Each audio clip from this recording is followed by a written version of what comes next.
akili. Wale vita wenye mliendaka kule sio kwenda iba watu. Mko na meza franga mnapokea 12,000 na moya mipeke mnasi yako telefone. Sio nini mko na meza franga bali msaidie wenzenu. Mko napenda matumbieni mtaendaka na ile franga wapi? Na ile magari mtaenda nayo wapi? Siuri alikuwa kasoda lakini alikatala kukula rushwa. Mko na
Itozolo beza winda kaka. Nani batu bazo déplacer, donc Kisangani zo inda nango kaka. Il y a des temps de déplacement vraiment. Na bana ndosa mwa pasi mingi. Tozana ngambo ya chopo tala kaka neti batu bazo déplacer, batu bazo tika banda kuna bango, donc batu bazo kende. Donc on sait pas ce qu'on peut faire. Talande batu bazo déplacer na Kisangani. Toza précisément na Kisangani na ngambo ya chopo. Toza précisément na ville ya Kisangani na ngambo ya chopo ndeti bazo déplacer na moi makasi. Il fait même 10 heures même à toza là déjà par rapport à marambo ezoleka na kati ya Kisangani. Voici quelques images. Ni cette personne. Zeti. Bandela nani? Baziki si banja. Bandela nani? Lokatati suka na suka baziki si yango. Okay, bandela nani? Est-ce que yo monaki arme de guerre? Bona komona. Banyama ngamba solo. Na monite. Kasi baona ngai family. Nazali na kati ya bambole kuna, bazana kati ya kiki. O bakindeki munga bakiki baziki silo kata. Bakili akuti bango na lokata te foke babi melangene ngene. Nde batu okuta bango bayotu bama mboka mususu za kuna po babi melangene ngene. Izali bonga na mwa isubobolo ya singana mwa bobolo. Obo sinde yango. Baje baje acha bazakuna bacha pembe. Bozo bunda na baronde. Bozo bunda. Ko aza mumbole. Simboka ngikwe swa. Ndasi nazala. Lokwanga na sisi ndinyi. Naza mumbole. Simboka ngibiso. Dejo za wapi? Nazao na shatoto. Hawa na shatoto. Kapa na kubundana baronde wana. Eza idée ya bien. Donc kasi pone nebo zango yebisa biso te tosangana tobona. Bazatera ruti baebi. Nosio zo ya biso. Banani? Ruti na bongo ya ruti. Baebi na zela kwa baebi. Kenini? Keno tozobunda na gouvernement ya Barwandi. Mais tozo ba kongaka boye bisa biso ba konza. Associé ya bazanga associé. Ba limite na lowa. Baza associé. Mais ba mbole baza combien? Est-ce que boko nombre na bangwana?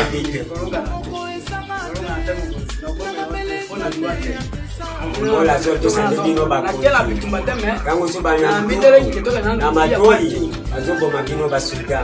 Na mtumba zombo magino basuka. Ne mumbole kwa abo masuka mumbola alapa. Kote wana kuna mumbole ya. Okay. Mumbole zote tosuka kama makambo. Mumbole alobia kwa basuka ate. akobundaka na bandiga soki amoni soda akolia kwe alobi akoboma soda. Mais kasi ndenge nini olia koboma mibali barwandais wana kozoboma basi tomoni bibembe ya basi ete esengeli koboma mibali bango nde bauti koboma awa sika soki samedi bango nde bakoti lokata babomi basi mpo bakutaki mibali te babomi basi na basi 7 personnes oti baoyo ya makanisi kote bango te baoyo balobi kaka ya lokata 7 personnes. Ok. Objectif na bango ezali bakome na bango ti wapi bakende ti na esika base na bango ezali ou bien basoka kaka na mais oyoka kasa kakanda pe ngola ti atikaki na ye bitumba. Ok, oyo dorto alobi nini alobi kolanda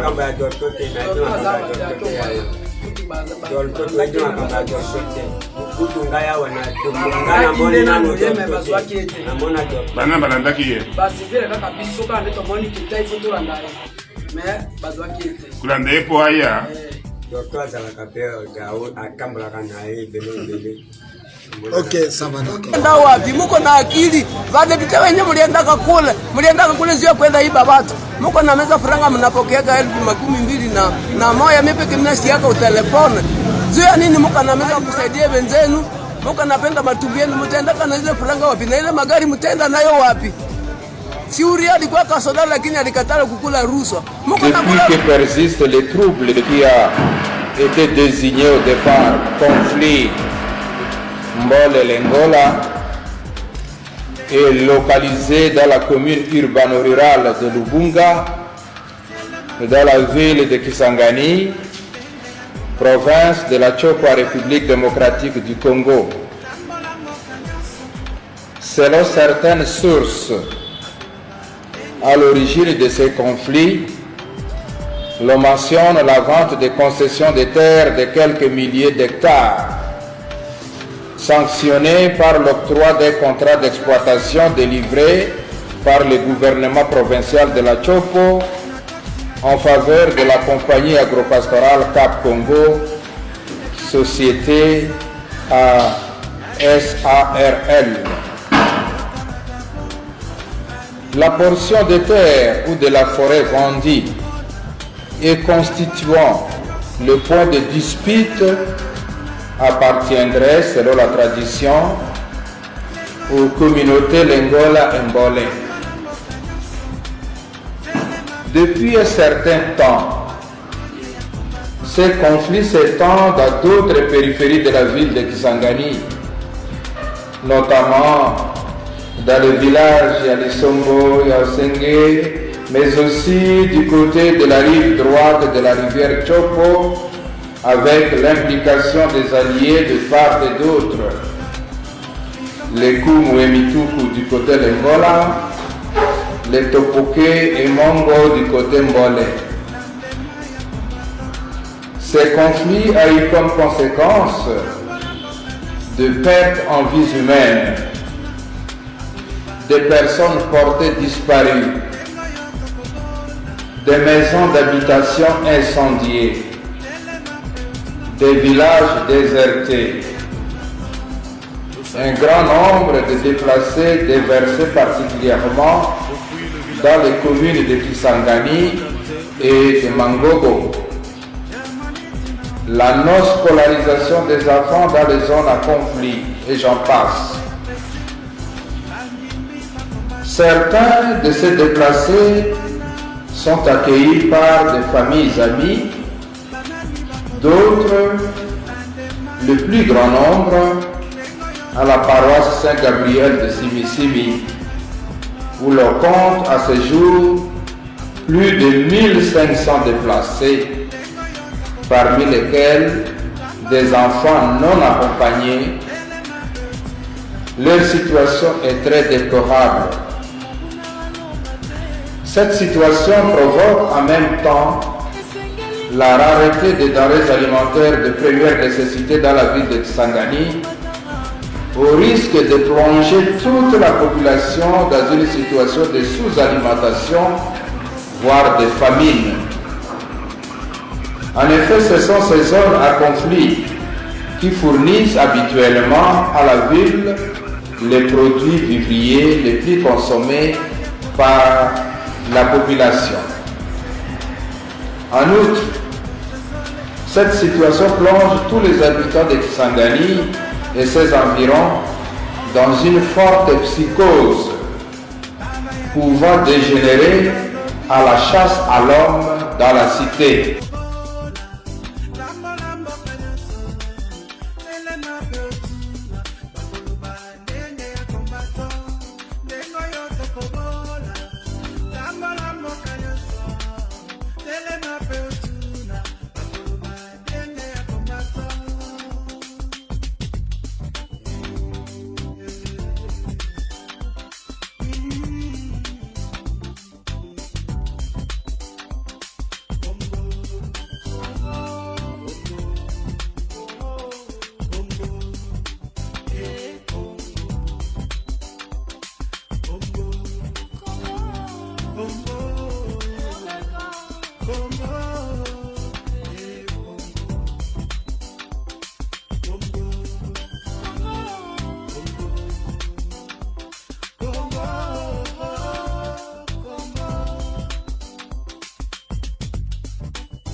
L'année prochaine, ça fera 30 ans depuis que la RDC fait face aux terroristes et à la demande des Nations Unies pour ouvrir les couloirs humanitaires.